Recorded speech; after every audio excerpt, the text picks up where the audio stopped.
You ready?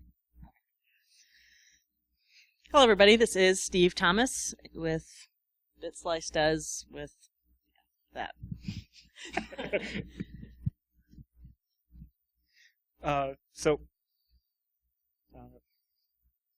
My talk is about lop3lut.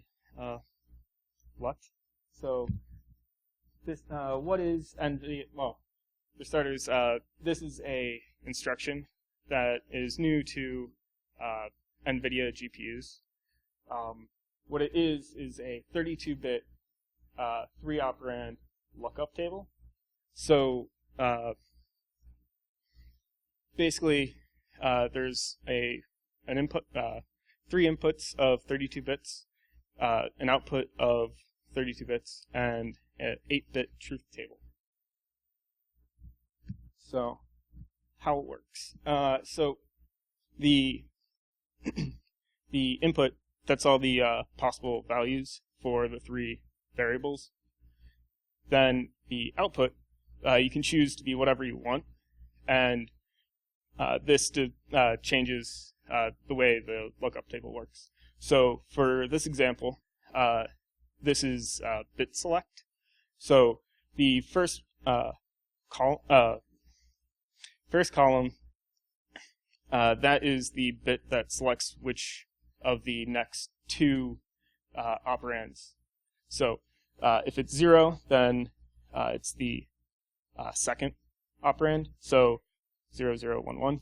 And if it's 1, then it's the third operand, which then it's 1, 0, 1, 0, 1. So you can pick it to whatever you want. I am really good at MS Paint. Can't you tell? So this is the same exact lookup table from before. Oh, I should mention, previous slide, sorry, that the way this would be encoded is AC. It would be bottom up, right? Pretty sure. Yeah. Anyways, for the when you give it to the instruction, the lop3lut, you give it AC for 0x AC for the constant to tell it what the truth table is. So the black lines are the first bit. So 1, 0, 1. You can think of it as the 8-bit lookup table is an array of bits. So 1, 0, 1 would be the 5th bit. So that one.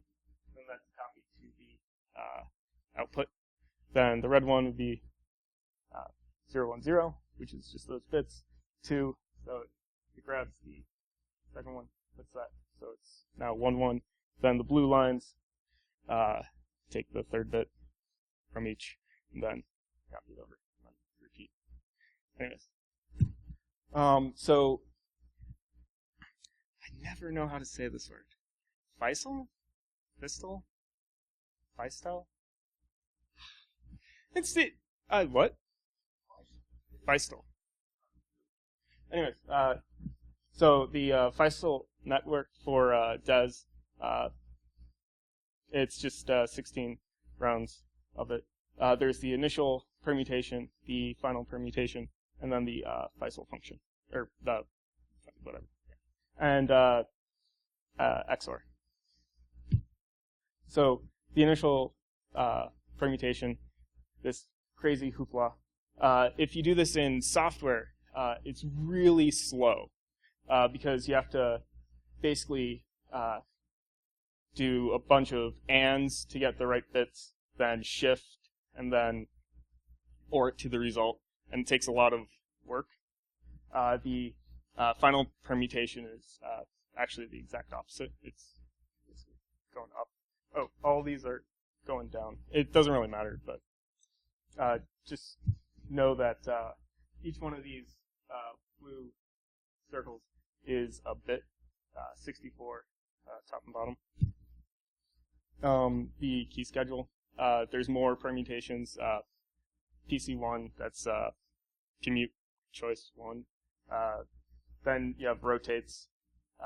which change depending on which subkey you're going for. Again, this is just like really hard to do in software, but in hardware, you basically just connect wire and the bits where you need it. So DES was actually made so that it's really fast in hardware.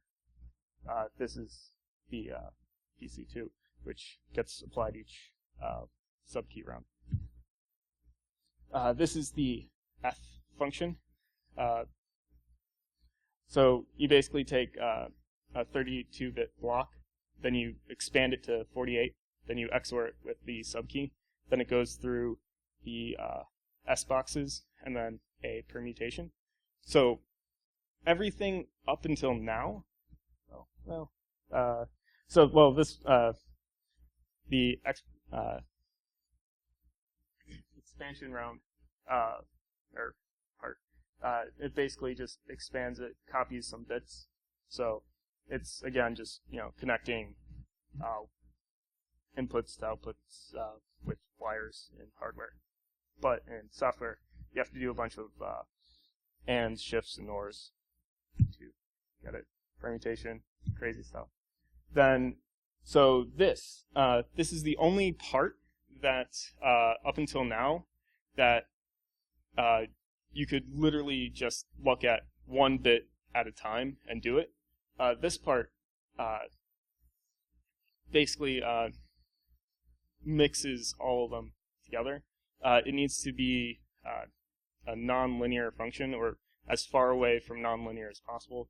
Otherwise, there's cryptographic attacks, which actually it does. It wasn't far enough away from being linear, so there are some problems with it.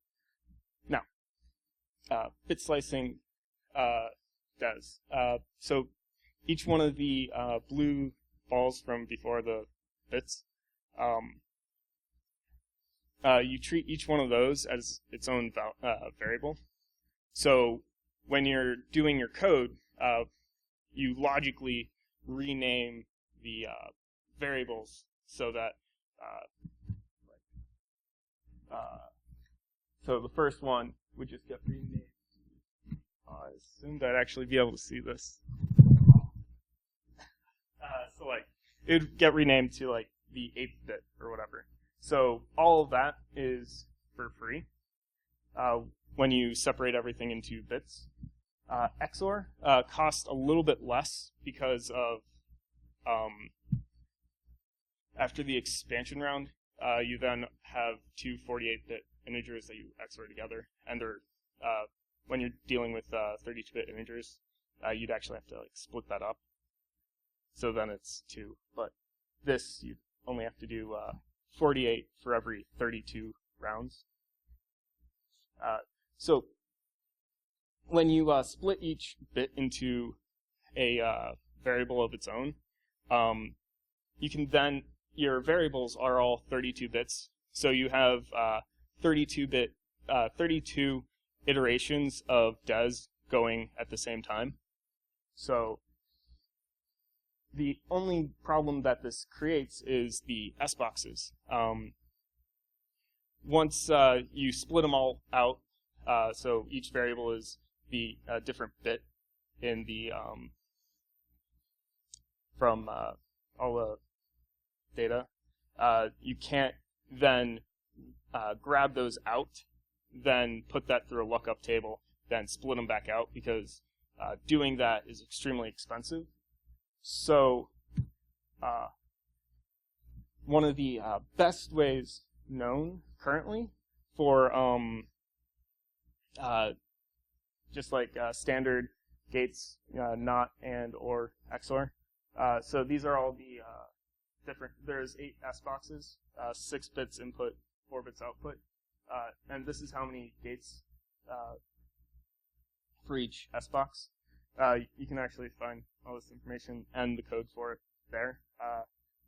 Smart guy. I actually forgot who it was though. But then he also, or she, also did non-standard gates. Basically, this lowered the number of gates per SBox from average of 56 per SBox to 51.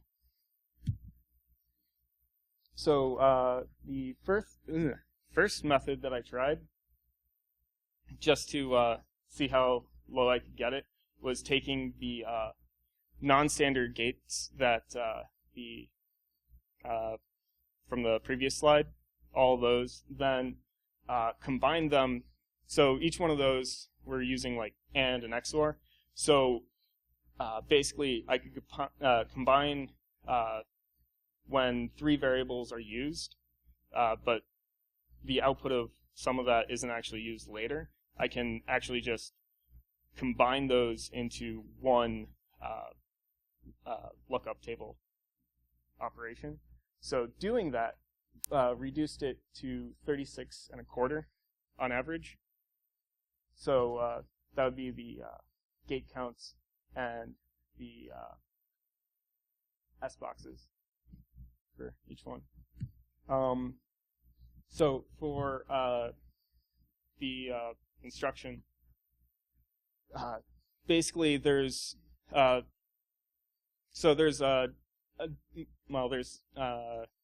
256 different possibilities. So there's 2 that we really don't care about. One that would just output zeros regardless of what the input is. So basically it's dealing with no inputs. So outputting all zeros, outputting all ones. We don't really care about those, so we can throw those out. 1 inputs, there's 6 of them for this instruction that we don't care about. Basically the identity and then not of the different variables, because since we have full control over the lookup table, we can just logically not one of the inputs without needing another instruction. So then for 2 inputs, the most there's 16 possible ones, minus the 2 that don't matter, and then minus 4 that are, the identity, and then the not identity. So we now have so 2 input and 3 input. Those are actually useful for these SBoxes. So we have pick any 2 of the bit variables, and we can do 10 different operations that work on both inputs. Then if we use all 3 inputs, there's 218 different functions that we can do with all 3 of those. The way that I made this simpler is, since I didn't do any of the knotting, like a single variable not, what you can actually do is you can knot the output. So basically, when you're running through this, what you can do is eliminate half the key space by, if it's like above a certain point, what you can do is store all the, basically just knot the output so that it's on the lower half, so that when you actually try to find, when we're like doing, the next slide. Anyway, so method 2, basically you create a 4-bit lookup tables. So basically, when we're doing this,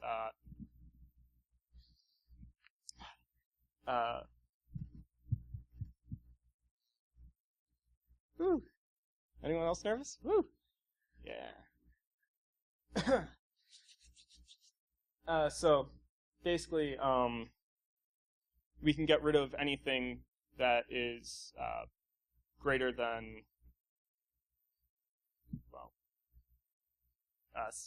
32,000, basically, for the 4-bit lookup tables. because we can just knot that so that it's on the lower half. Then when we're actually trying to find the correct one, we just map it to the lower half. I don't know if I'm actually, am I explaining this correctly? Or am I losing people? Okay.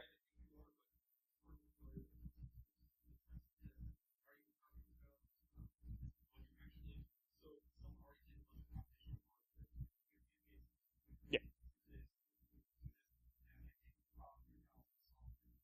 Oh. Now have that you're trying to solve is you have a whole bunch of additional gates available to you, and now you're trying to find even more optimal set of gates given this additional gate space that you have. And so you're actually talking about saving space when you're, or saving time when you're doing the actual logic brute forcing, correct? Yeah. Okay. So I'm following you. Hopefully everyone else is. Sorry. So with that, it basically cuts the search space in half, since that top bit basically is 0, and you can knock for that. Same thing goes for the 5-bit lookup table, the two 5-bit lookup tables. I just did these for like, well, I did the first one just as like a proof of concept, just so that I could then expand it to the larger problem set of making a 5-bit lookup table. So with 3 bit selects, so basically you have, should have had a picture for this. So you have like 4 lookup tables. Then you have 2 extra bits. So you would use one of the bits to do a bit select according to which one it's supposed to be. Then same thing for the other side. Then you use the other bit to then bit select both of those. And then I guess it's easier to understand when you only have 5. Basically, you assume that the bit's 0, you have a lookup table for that. Then when the bit's 1, you have a lookup table for that. And then you bit select. Anyways, so method 3 that I was going to try, but I actually never got around to finishing for the talk, doing a partial 6-bit lookup table. Basically, what I would be doing is writing a bunch of data to disk that, because this wouldn't fit in RAM, the problem set's just way too big. But you would basically fill up a few terabytes, and then you would have to go back and like sort it, and then put it into like a usable data, so that then you can work back from the basically the truth table for the 6-bit lookup table, that the SBox that you're actually trying to do, and try and merge backwards. I never finished, so I have no idea what it is. And best part is I don't have any of the data from the method 2, because that's at home. So yeah, I suck. But it's actually not that hard to write, so I'll probably do that before like Friday or something. So if you follow me on Twitter or GitHub, I'll probably put it there. Probably should have done it before I left.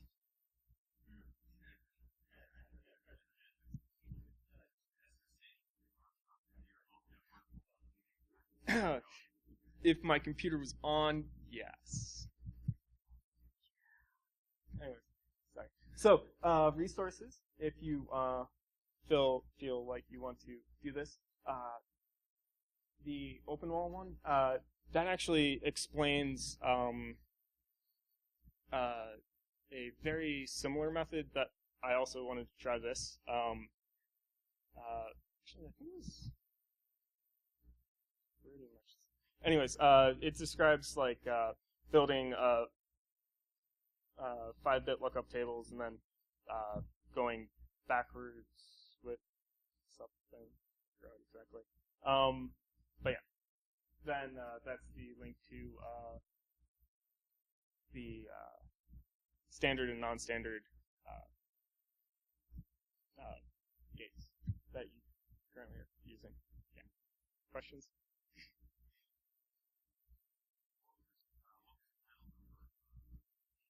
$36.25. That's the one I know. The other 61. 36.25. Jeez. Times 8. That's how many total. That's the average. I don't know. But actually, I have that. It is right there. If you want it, I'll put that. Yes. So I guess I was only cursorily familiar with the lop3lut or lop3lut lookup tables. So are they all constant time? So all 256 possibilities all take the exact same amount of instruction cycles? And then also, like, how many cycles does it take compared to like a standard XOR? Is it 1 cycle, 2 cycles? And do you know if they implement it in hardware? So what do you know about the actual instruction itself? I'm pretty sure it runs the same speed as all the other, like XOR and good slide. In the programming, the CUDA programming guide, there's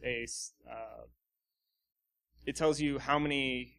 So with CUDA, there's how many CUDA cores it has, but for each core, it's really weird. Some of the newer ones, they don't have as many integer operation cores. So, they say, oh, hey, each there's 192, but there's only 64 or 32 integer operations. Some of the earlier ones that are kind of worthless now, but those actually had 10 integer operations and 8 floating point operations that it could do. So per clock cycle. So it's actually okay.